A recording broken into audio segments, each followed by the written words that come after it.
तालिबा को 50 रुपये इनाम दिए जाते हैं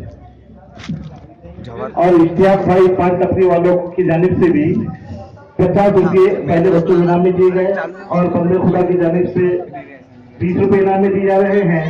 उसके अलावा मैं तमाम ही अहलिया ने थान की जानिब से राज मंडप डेकोरेशन मोहम्मद रतीफ भाई को मुबारकबाद देता हूँ, जिन्होंने इस मुजाहिर तरफ के लिए अपना मंडप डेकोरेशन सजाया है। अल्लाह तबारक व तआला उनको बेहतरीन बदला अता फरमाए।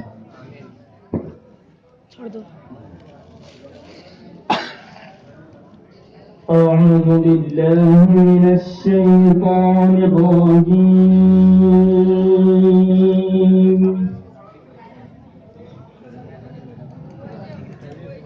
بسم الله الرحمن الرحيم.